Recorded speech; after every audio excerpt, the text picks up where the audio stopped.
নমস্কার বন্ধুরা, আজকে আমরা একটা বিয়ে বাড়ির ব্লগ নিয়ে এসেছি। এখানে 15 রকম আইটেম দিয়ে জমিয়ে খাওয়া দাওয়া থাকছে। খাসির মাংস, চিংড়ি মাছের মালাইকারি এবং অনেক কিছু থাকছে। চলুন তাহলে ব্লগটা শুরু করা যাক। যাচ্ছি। হ্যালো গাইস, সবাই শীতের দিনে কেমন আছো? আজকে আমরা শীতের দিনে একটা বিয়ে বাড়িতে যাব। বহুদিন হলো কোনো আমরা বিয়ে বাড়িতে যাইনি। আজকে একটা বিয়ে বাড়ির নিমন্ত্রণ পেয়েছি। সবাই আমরা নির্লজ্জের মতো খেতে যাব। সবাই দেখো আমরা রেডি হয়ে নিয়েছি। এরা তো সব খুব এক্সাইটেড। দেখো আমার বড় জামাইবাবু, বড় দিদি আর আমার মিসেস। তোমরা তো আগে দেখেছো আমার বড় দিদি বড় জামাইবাবুকে, ঠিক আছে? আজকে আমরা সবাই দেখো রেডি হয়ে নিয়েছি। আমি একটা টি শার্ট পরে নিয়েছি, এর উপরে আরো শার্ট পরবো এবং শীতের জিনিস পরবো। আজকে ঠান্ডাটাও খুব প্রচন্ড পড়েছে এবং বাইরে বৃষ্টিও হচ্ছে। দেখো আমরা সবাই নির্লজ্জের মতো রেডি হয়ে নিয়েছি বিয়ে বাড়ি গিয়ে খুব পেট ভরে খাবো ওই জন্য, ঠিক আছে? তো চলো তাহলে গুটি গুটি পাই আমরা। না আমরা নিমন্ত্রণে যাচ্ছি, কোনো বিনা নিমন্ত্রণ নয়। এবার আমরা গুটি গুটি পায়ে সবাই পৌঁছে যাবো, তোমাদের দেখাবো, তোমরা দেখতে থাকো। বন্ধুরা, আমি এই একটা শার্ট আর এই একটা শার্ট, এই দুটোর ভিতরে কোনটা পরবো কনফিউশনে আছি। টি শার্ট তো একটা পরে নিয়েছি, আগে দেখতে পাচ্ছ তোমরা প্লিজ যদি কমেন্টে জানাও খুব ভালো হবে। এবং তারপরে আমি আমার এই আমেরিকা থেকে আসা এই সোয়েটারটা পরে নেব। বন্ধুরা, আমি ওই টি শার্টের উপরে এই শার্টটা পরে নিয়েছি, তারপরে আমার এই সোয়েটারটা পরে নিয়েছি। এবার বেরিয়ে পড়ছি। আমার ফাইনাল লুক দেখো আমার ম্যাডামের দেখো ফাইনাল লুক। দেখো বন্ধুরা, আমাদের সোনার লুকটা দেখে নাও। সোনাকে তো আগে দেখাইনি। হ্যাঁ, সোনার পাশে দাদুর বাড়িতে ছিল। আমরা 5 জন, তার মধ্যে আমরা 2 জন যাব বাইকে আর 2 জন যাব অটোতে। চল, আমার এই রথটাকে রেডি করে নিয়েছি। আর রথটাকে খুব ভালোবাসি। এই রথটাকে নিয়ে এবার আমি বেরোবো। অবশেষে বন্ধুরা আমরা বিয়ে বাড়ি পৌঁছে গেলাম। আমরা এবার বিয়ে বাড়ি প্রবেশ করছি।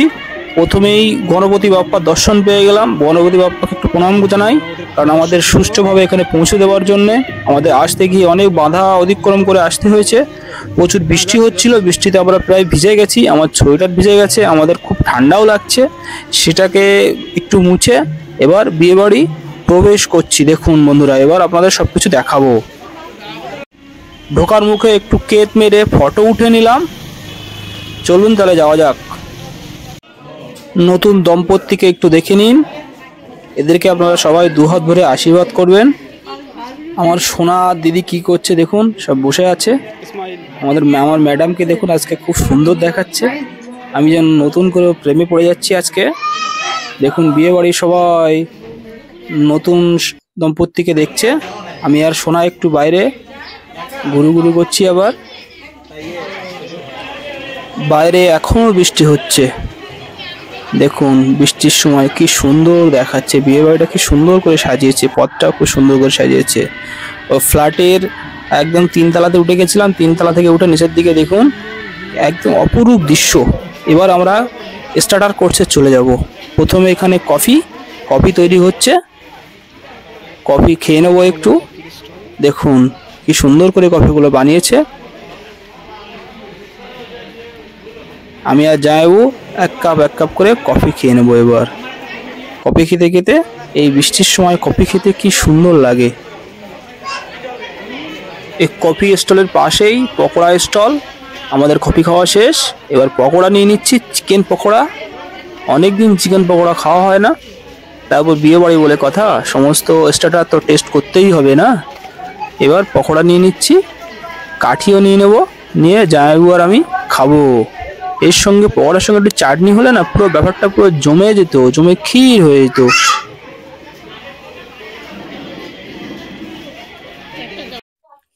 জামাইবাবু আর আমি পকোড়াটা খাচ্ছি। দেখুন জামাইবাবু ঠান্ডা লেগেছে তো, তাই জন্য মাথায় টুপিটা পরে আছে। এবার আমার দিদি ম্যাডাম সবাই পকোড়া খেতে ব্যস্ত। পকোড়া খেতে খেতে আমরা এবার ফুচকা দাদার দিকে চলে যাব। ফুচকা দাদার নাম দীপঙ্কর দা, আমাদের পাড়াতেই থাকে। গিয়ে দেখি ওই দাদাই ওই বিয়ে বাড়ি ওখানে ফুচকা স্টল দিয়েছে। দাদা খুব সুন্দর ফুচকা বানায়, আমার ম্যাডাম খাচ্ছে। তারপর আমি বাটি হাতে দাঁড়িয়ে গেলাম। এই যে বাটি হাতে দাঁড়ানো একটা আলাদা ফিলিংস ফুচকার এখানে। দাদা উপর দিয়ে আসে খুব ধকল গেছে, বৃষ্টি হচ্ছিল তো, একবার ভিতরে একবার বাইরে। বিয়ে বাড়ি যারা অ্যারেঞ্জমেন্ট করেছে তারা একবার দাদাকে বলছে এখানে দাঁড়াও, একবার বলছে ওখানে দাঁড়াও। পুরো 3 বার দাদাকে জায়গা পরিবর্তন করিয়েছে। প্রথম ফুচকাটা একটু ছোট মতো পড়েছিল, ফের আবার একটা বড় ফুচকা নিয়ে নিলাম। দাদাকে বললাম একটা বড় ফুচকা দাও দেখে দেখে। এবার ফুচকাটা নিয়ে একটু স্টাইল মেরে খাওয়া হবে। দেখুন ফুচকা খেতে যা সুন্দর লাগছিল না, দাদা না সত্যি খুব সুন্দর ফুচকা বানায়, হেভি হেভি হয়েছে। তারপরে একে একে আমার দিদি ম্যাডাম সবাই ফুচকা খাবে, ওরাও বলছে তো খুব সুন্দর হয়েছে। আমাদের স্টার্টার কোর্স আপাতত কমপ্লিট। দেখুন এখানে জায়গা, বসার জায়গা, খাওয়ার জন্য বসার জায়গা সব রেডি করেছে। এবার সব বসাবে বলে সবাইকে ডাকছে। বন্ধুরা ফার্স্ট ব্যাচ বসে গেছে, আমরা কেউ ফার্স্ট ব্যাচে বসতে পারিনি। আমার সোনা, দিদি, আমার ম্যাডাম সবাই সেকেন্ড ব্যাচে বসছিল, কারণ সোনা কাঁদছিল। আর আমি 3 নম্বর ব্যাচে বসেছিলাম একা একা।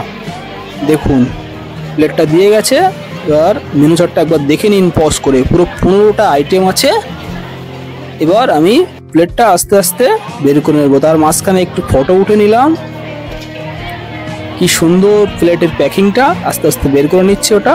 তার উপরে টিস্যু আছে, একদম পরিষ্কার পরিচ্ছন্নভাবে এখানে সব কিছুই মেনটেন করা হয়েছিল। তারপরে 500 গ্রাম প্রো মিনারেল ওয়াটার দিয়ে গেছিলো। তারপর আমাদের ফার্স্ট আইটেম ধীরে ধীরে চলে আসলো, নানপুরি এবং চানা মশলা। এই নানপুরিটা এত সফট আর নরম হয়েছিল কি বলবো বন্ধুরা, দেখে আপনারা সত্যিই বুঝতে পারবেন। এবং চানা মশলাটা খেতেও সুন্দর হয়েছিল। এবার আমি ফার্স্ট বাইটটা দিয়ে নেব। সবাই এই ফার্স্ট বাইটের জন্য অপেক্ষা করে, ফার্স্ট বাইটটা গালে পাওয়া মাত্রই কি স্বাদ। তারপরে নেক্সট আইটেম হলো ভেজ ডাল, সাদা ভাত এবং আলু চিপস। এই ভেজ ডাল, সাদা ভাত, আলু চিপস আর সঙ্গে যদি একটু লেবু থাকে কি সুন্দর। তারপর পালং পনির। ধীরে ধীরে পরবর্তী আইটেমে চলে আসলাম কাতলা মাছের কালিয়া। এই কালিয়া এত সুন্দর হয়েছিল না, দেখুন কি সুন্দর নরম। এই কালিয়া শুধু যদি কাতলা মাছের কালিয়াই থাকে, সেটাই দিয়ে 1 প্লেট ভাত আপনারা পুরো খেয়ে নিতে পারবেন। তারপর আছে চিংড়ি মাছের মালাইকারি। দেখুন মালাইকারি এখানে দেখুন বন্ধুরা, এখানে যে যত পাচ্ছে নিচ্ছে, কোনো লিমিটেশন নেই। তারপর আমাদের ফাইনাল কোর্স চলে আসলো মটনের সেই কষা। এই মটনটা কি বলবো, দেখেই জিভে জল চলে আসবে। মটনটা সত্যি রান্নাটা খুব ভালো হয়েছিল। তারপর আমাদের ডিজার্ট আইটেম চলে আসলো মিষ্টি, চাটনি, পাঁপড় আর নলেন গুড়ের রসগোল্লা। ফাইনাল আমাদের আইসক্রিম না হলে পুরো ব্যাপারটা জমে না। বন্ধুরা আমাদের খাওয়া সব হয়ে গেছে, এবার আমরা ধীরে ধীরে বাড়ির দিকে এগিয়ে যাব। আমি ওই রথের ধারে গিয়ে দেখি রথটা পুরো ভিজে গেছে, দেখে তো আমার খুব কষ্ট হচ্ছিল। বন্ধুরা আপনাদের এই ব্লগটা কেমন লাগলো অবশ্যই কমেন্টে জানাবেন, এবং ভালো লাগলে লাইক, শেয়ার এবং সাবস্ক্রাইব করে পাশে থাকবেন। সবাই ভালো থাকবেন, টাটা।